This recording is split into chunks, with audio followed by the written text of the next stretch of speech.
Ever wondered why you suddenly get hiccups out of nowhere? Hiccups happen when your diaphragm suddenly spasms, causing a quick, involuntary inhale of air.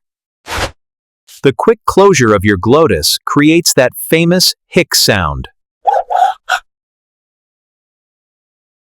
Eating too fast, drinking fizzy drinks, or swallowing air can trigger it. That's why holding your breath or drinking water sometimes stops hiccups.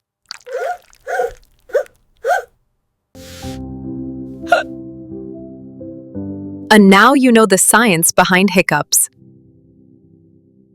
If you enjoyed that, make sure to hit the button right here and follow for more quick science facts every day.